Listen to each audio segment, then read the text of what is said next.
যে মানুষ এখনো 5 টাকার জন্য আমার কাছে দিনে 7 বার হাত পাতায়, সেই মানুষকে আপনারা বড়লোক কিভাবে ভাবেন আমার জানা নাই। আজকের কথাগুলো কিছুটা থাকছে অনেকের বন্ধুদের জন্য। অনেকের বন্ধুরা মনে করে অনেকের কাছে অনেক টাকা থাকে, দে বন্ধু করে। আরে ভাই, অনেকের মতো ভিখারি, অনেকের মতো এতিম, অনেকের মতো অসহায় এই দুনিয়া তার কেউ নাই। ওর 5 টাকার জন্য বোনের কাছে আপু 5টা টাকা দাও আপু। হ্যাঁ, এটা ঠিক, অনেক 5 টাকার বেশি 10 টাকাও নেয় না। এটা ভালো না যে ওই 100 টাকা 200 টাকা 300 টাকা। ঈদের পর আমি আমাকে 200 টাকা দিছিলাম, বলছে আপু আমি 200 টাকা নিব না, তুমি আমাকে 50 টাকা দাও তাহলেই হবে। তার মানে চিন্তা করতে পারছেন এই মানুষ কি লেভেলের কিপটা। অনেক এ লেভেলের কিপটা যে ছোটবেলায় আমার মা, আমার ফুপু আর অনেক মিলে ভ্যানে আসতেছিল, ওই ভ্যান ভাড়াটা আমার মা দিছিল 2 টাকা। সেইটা নিয়ে অনেক 3 দিন কান্নাকাটি করছে, মা তুমি কেন 2 টাকা দিলা, আমাদের 2 টাকা কমে গেল না। অনেক হলো এই লেভেলের কিপটা। খালি ও নিজের জন্য একটু জামা কাপড় কিনে আর ভালো জুতা কিনে, এর বাহিরে ওর জীবনে কিচ্ছু নাই। যাই হোক, খুবই বৃষ্টি হচ্ছিল, শোরুম থেকে বের হয়ে আসতেই দেখলাম যে নান্নামুন্নে খোলা।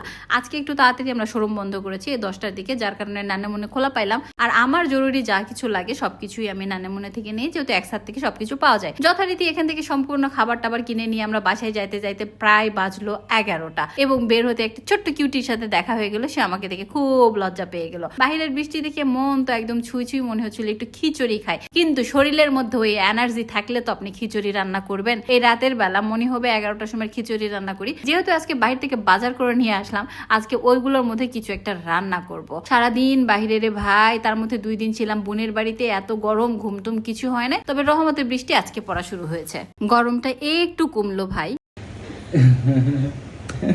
ছোটবেলার বন্ধুত্ব কি বড় হলে নষ্ট হয়? বড় হলে আরো বেশি হয়। আমরা কিন্তু এইরকমই দুষ্টামো করি বাসার মধ্যে। মাঝে মাঝে আমাদের তুমুল ঝগড়া হয়ে যায়, মনে হয় আর জীবনেও কোনোদিন কথা বলবো না, কিন্তু আধা ঘন্টা পর আবার যেই কার সেই। আর আগে খুবই বেশি মারপিট করতাম, যেটা করে অনেক ক্ষতি হতো। এখন সেগুলো করি না, যেহেতু বুঝতে শিখছি। আর অনেক এখন আমাকে অনেক বেশি ভালোবাসে। আগেও বাসতো, কিন্তু এখন আর মারে না। আগে দুজনে মারামারিতে আমি ওর সাথে পারতাম না, ওই ছেলে মানুষ তো। তবে মাঝে মাঝে নোবেল জয়ী আমি হতাম। এই বিস্কিট গুলো সব আনছি আমি অনেকের জন্য। আচ্ছা, বিস্কিট দেখে একটা কথা মনে পড়লো, আপনাদের সাথে শেয়ার করি। কোনো একটা টাইমে যখন আমার লাইফে আমার হুমায়ুন আহমেদ ছিল, মানে আমার হাজবেন্ডকে তো আমি হুমায়ুন আহমেদ নিকনেমে ডাকতাম, তো তখন প্রায় দিনই আমি ডেটে দিতাম যে সে আমাকে এটা দিছে ওইটা দিছে। নান্নামুন্নে থেকে সে অনেক বাজার টাজার করে নিয়ে আসতো আমার যেগুলো পছন্দের খাবার সেগুলো। তো এই বাজারগুলো দেখে তার গার্লফ্রেন্ডের কাছে মনে হয়েছিল, এক্স গার্লফ্রেন্ড সরি, যে তাকে সে হায়ার করলেই এই বাজার সদাল, ইলাক পোশাক, লাক্সারি লাইফে সবকিছু পাবে। কিন্তু সে আমার ফ্যামিলির ব্যাপারে একটু খোঁজ নেয়নি, যে আমার পরিবার কতটুকুন ক্যাপাবল বা আমরা পারি কিনা। আমার হাজবেন্ড আমাকে ছেড়ে চলে গেছে ঠিকই, তাতে কি আমার খাওয়া পড়া, আমার লাইফস্টাইল কোনোটা বন্ধ আছে? আলহামদুলিল্লাহ, তার থেকে বেশি করতেছি। আল্লাহ আমাকে সেই ক্ষমতা দিয়েছে। কিন্তু তুমি যে ভাই আমার এগুলো দেখে ঢুকে পড়ছিল আমার মধ্যে, যে আন্নিকে সরাইতে পারলেই আমি হয়ে যাব একদম পটের বিবি। সে তুমি এখন কোথায় গেলা যে 2 মাসে প্রেম টিকাইতে পারলা না? সামান্য এক বিস্কিট খাওয়ার লোভ সামলাইতে পারে না বাঙালি, শুধু শুধু আমার সংসারটা নষ্ট করলো। তো যাই হোক, কথায় আসি, এই যে আমার সুন্দর সুন্দর 2খানা জামা কাপড় আমি সুন্দর করে গুছায় রাখি, এবং ব্যাংকের মধ্যে আমি টাকা পয়সা রাখলাম। আপনারা তো জানেন এই 2টা ব্যাংক রেখেছি 2টা ঈদের জন্য, কিন্তু প্রতিদিন মন চায় না ভ্যাঙ্গা দেখি এর ভিতরে কয় টাকা আছে।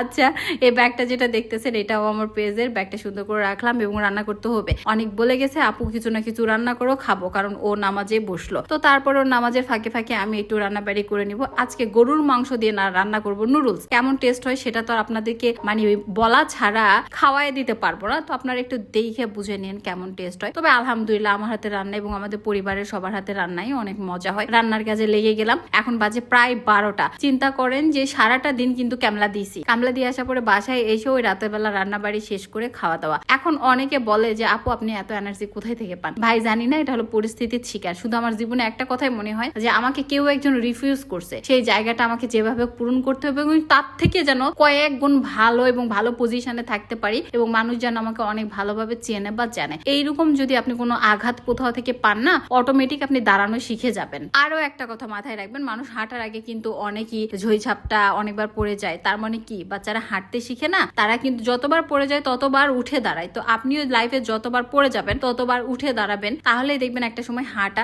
আপনি শিখে যাবেন। আলহামদুলিল্লাহ আজকে নুডলস আমাদের রেডি। ও সরি, এটা চাউমিন ছিল, তার সাথে একটু নুডলসও দিয়েছিলাম। অনেক অনেক অনেক মজা ছিল আজকে বিফ চাউমিনটা। আলহামদুলিল্লাহ। এর মাঝে কারেন্ট চলে গেছিল 1 ঘন্টার জন্য। ওই 1 ঘন্টার মধ্যে আমি বাসা টাসা ওয়াশ করা, থালা বাসন মাজা সবকিছু করছি, যেটা ভিডিও ক্লিপ আমি নিইনি। জাস্ট গোসল দিয়ে বের হয়েছে দেখলাম কারেন্ট ফ্রেন্ড আসছে, একটু রুমের মধ্যে শান্তিতে বসে দুই ভাই বোন পিকনিক করব। তো এখানে আমরা দুজন গানের কলি খেলতেছিলাম, চোখ ধরাধরি করতেছিলাম, তারপরে ওয়ার্ড দিয়ে কি যেন মিলামিলি খেলছিলাম। খেলতে খেলতে দুই ভাই বোন খানা টানা খাইলাম। আর তার সাথে আমাদের ব্যাকগ্রাউন্ড হিসেবে ছিল আমাদের কিছু গান। আবার অনেকের মন চাইলো আপু একটু ড্রোন শুট নেই তো কেমন লাগে। হাই রে আল্লাহ, এই ছোট বাচ্চার মতো আমার এই ভাইটাকে আমি কি কর্মকন্ত। আর হাতে লাগেও মারামারি শুরু হয়েছিল, দাঁড়ান দাঁড়ান দাঁড়ান করছে কে বেশি মাংস পায়, তাহলে আমি ওর সাথে পারবো। যাই হোক, আমি যেহেতু বড় বোন মায়ের সমান, ওই জন্য মাংস আমি বেশি খাইনি। আর আমি যেহেতু এত বেশি মাংস আমার শরীরের মধ্যে নিয়ে ঘুরতেছি, আর বেশি মাংস খাওয়া যাবে না, ওই সিকুকি দেয়, তার জন্য সিকুক সম্পূর্ণ ডিশ দিয়ে দিছে। আর আমি মাংস ছাড়া নুডলস খেয়েছি।